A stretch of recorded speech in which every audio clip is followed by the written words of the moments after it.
अस्सलाम वालेकुम एवरीवन। आज हम पार्ट 2 डायबिटिक रेटिनोपैथी स्टार्ट करें। पार्ट 1 में हमने सारी चीज़ें डिस्कस कर ली थी। अच्छा, मैक्युलोपैथी भी आ रहे थे। मैक्युलोपैथी हमने नहीं डिस्कस किया पार्ट 1 में, क्योंकि मुझे एफएफए समझाना था। एफएफए होती क्या है? एफएफए एक इन्वेस्टिगेशन है जो रेटिना के ब्लड वेजल्स को डिटेल में देखने के लिए की जाती है। FFA means fundus fluorescence angiography. Simple word में, अगर रेटिना की ब्लड वेजल्स का मैप नक्शा बनाना हो और देखना हो कि कहाँ लीकेज है, ब्लॉकेज है या नई एबनॉर्मल वेजल्स बनी हैं, तो हम एफएफए करते हैं। अब प्रोसीजर समझो। सॉरी फॉर अच्छा, पेशेंट के कैमरा, अब समझो ना, पेशेंट को ना कैमरा के सामने बिठाया जाता है और ना पहले रेटिना की नॉर्मल फ़ोटोग्राफ ली जाती है। उसके बाद पेशेंट की आर्म की वीन्स में एक येलो ऑरेंज डाई इंजेक्ट की जाती है जिसका नाम फ्लोरेसेंट डाई है। ये डाई ब्लड के साथ सर्कुलेट करना शुरू कर देती है। कुछ ही सेकंड में डाई आँख की रेटिनल ब्लड वेजल्स तक पहुंच जाती है। अब स्पेशल फंडस कैमरा से कंटिन्यूसली फ़ोटोग्राफ ली जाती है। ठीक है, अब कैमरा इस डाई को ग्लो करता हुआ दिखाता है और हम देख सकते हैं कि ब्लड रेटिना में किस तरह फ्लो कर रहा है। यानी एफएफए असल में रेटिना के ब्लड सर्कुलेशन की वीडियो रिकॉर्डिंग जैसी इन्वेस्टिगेशन है, जैसे आप लोगों की वर्डिंग में हम समझाएं तो। अब एफएफए की फेसेस समझो। कोराइड फेस, सबसे पहले डाई ना कोराइड में नज़र आती है। ये BCQ's पॉइंट है। कोराइड फिल्स बिफोर रेटिना, क्योंकि कोराइड में ब्लड सप्लाई बहुत ज़्यादा होती है, इस वजह से पहले वो रेटिना स्पेस कोराइड में आती है। आर्टीरियल फेस, अब डाई रेटिनल आर्टरीज में एंटर होती है। फंडस फोटो में आर्टरीज ब्राइट नज़र आती हैं। आर्ट्रियोवीनस फेस, अब डाई ना कैपिलरीज क्रॉस करके वीन्स में जाना शुरू कर दिए, जिसे हम आर्ट्रियोवीनस फेस कहते हैं। यहाँ आर्टरीज और वीन्स दोनों विजिबल होती हैं। देन अब वीन्स कम्प्लीटली फिल हो जाती है, जिसे हम वीनस फेस कहते हैं। वीन्स में एक इंटरेस्टिंग पैटर्न नज़र आता है जिसे लेमिनर फ्लो कहते हैं। यानी डाई पहले वीन्स के किनारे नज़र आती है, फिर ना पूरी वीन्स फिल होती हैं। ये एक स्पेशल जो है वीन्स में नज़र आती है फिनोमेना। लेट फेस अब कौन सा होता है कि धीरे धीरे जो है ना डाई सर्कुलेशन से वॉश आउट होना शुरू करती है और इसी फेस में लीकेज सबसे अच्छी तरह नज़र आती है। अब एफएफए क्यों करते हैं? इंडिकेशन क्या है? डायबिटिक रेटिनोपैथी नंबर 1 सबसे कॉमन इंडिकेशन ये होती है। एफएफए हमें बताती है कि लीकेज कहाँ हो रही है, मैक्युलर एडेमा कितना है, कैपिलरीज ब्लॉकेज कहाँ है और न्यू वास्कुलराइजेशन है या नहीं। नंबर 2 इस्केमिक मैक्युलोपैथी, एफएफए में इनलार्ज फॉलिक्यूलर एवेस्कुलर जोन नज़र आता है। ठीक है, यानी मैक्युला को ब्लड वेजल्स कम मिल रही है, इस वजह से फोव्यूलर एवेस्कुलर जोन इनलार्ज मिलता है एफएफए में, तो इस्केमिक मैक्युलोपैथी है। रेटिनल वीन ऑक्लूजन, एफएफए से नॉन परफ्यूजन एरियाज आइडेंटिफाई किया जाते हैं, जिसे हम रेटिनल वीन ऑक्लूजन कहते हैं। ऑक्लूड हो गई है veins. Specially age related macular degeneration में कोराइड न्यू वास्कुलराइजेशन मिलती है।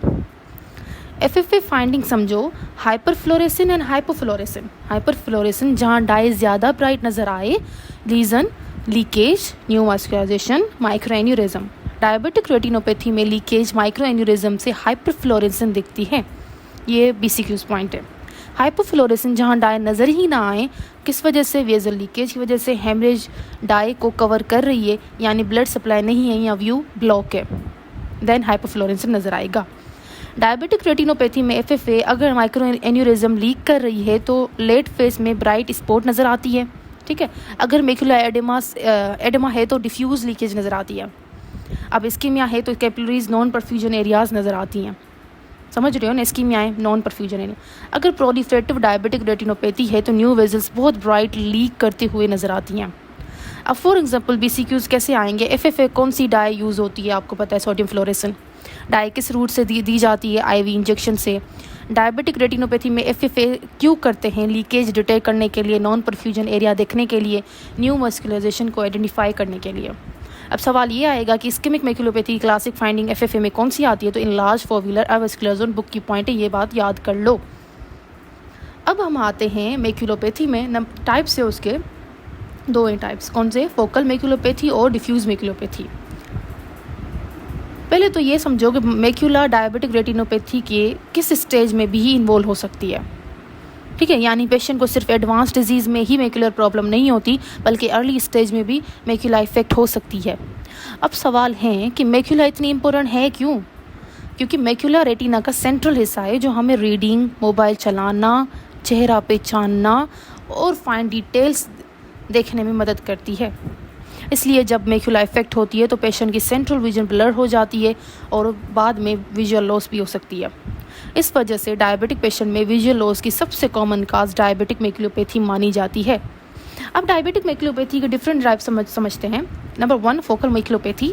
यहाँ लीकेज यहाँ कुछ स्पेसिफिक पॉइंट से हो रही है। फोकल मीन स्पेसिफिक पॉइंट से हो रही है।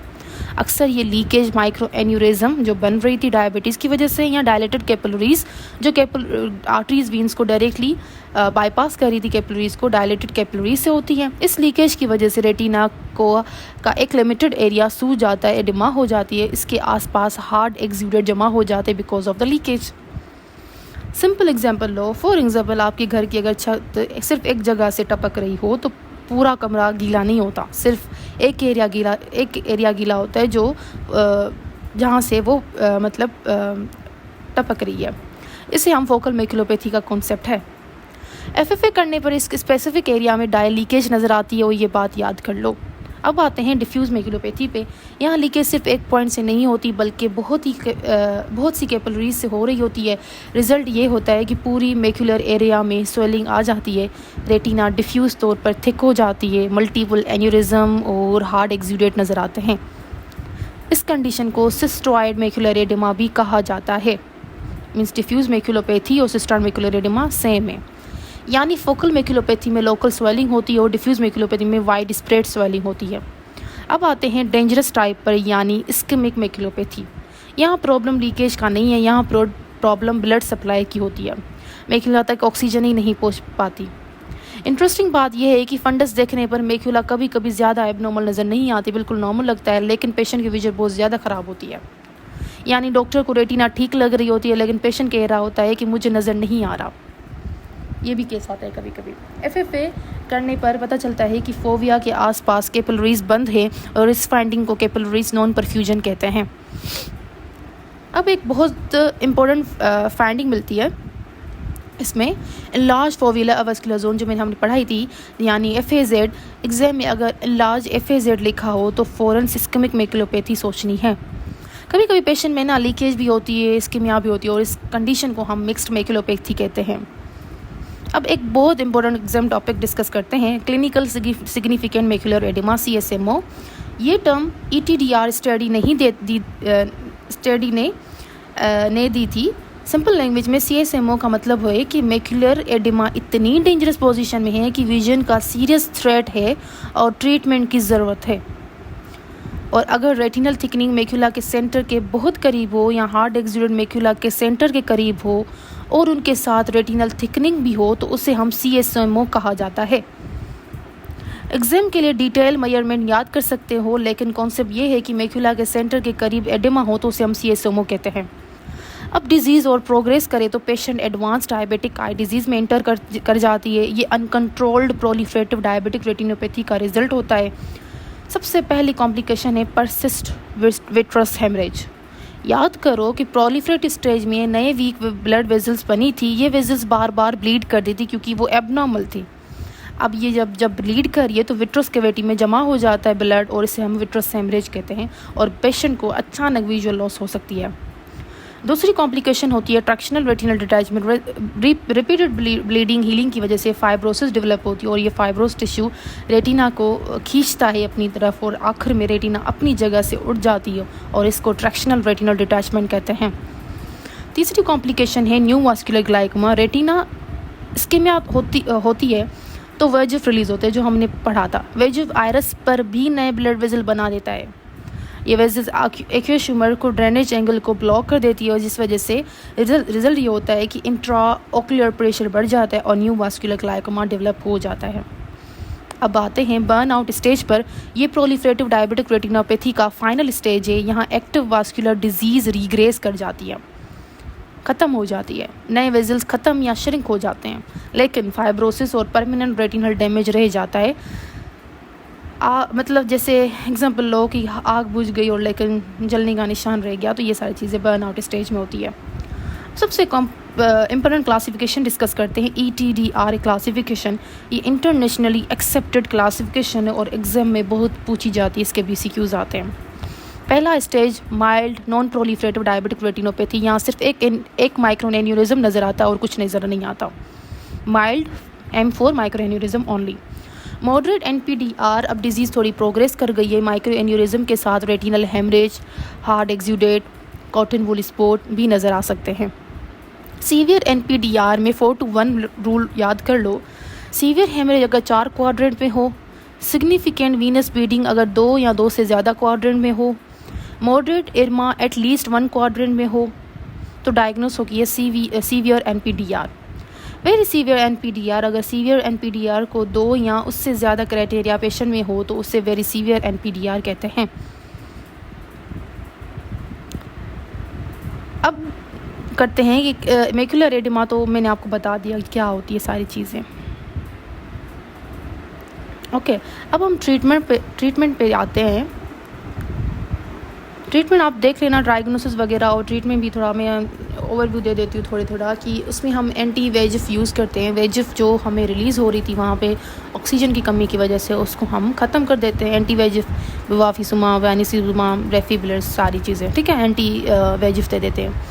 देन हम इंट्राविट्रल स्टीरॉयड देते हैं, ट्राइमासिलोन देते हैं, मोस्ट कॉमनली आई में ये यूज़ होता है। बाद में हम लेज़र भी यूज़ कर सकते हैं, अगर रेटिना में कुछ इस्केमिक एरियाज़ हैं उसको हम बर्न आउट कर देते हैं, फोकल लेज़र यूज़ करते हैं, या ग्रेड या वरी ओवरऑल। आप देख लेना, मुझे वर्ड नहीं याद आ रहा। पेन रेटिनल पूरे रेटिना को बर्न कर देते हैं, जो भी इस्केमिक एरिया है उसको सारा बर्न आउट कर देते हैं। उसकी प्री इंडिकेशन आप लोग देख लेना कि ये बहुत ज़्यादा एग्जाम में आते हैं। ओके, अल्लाह हाफिज़।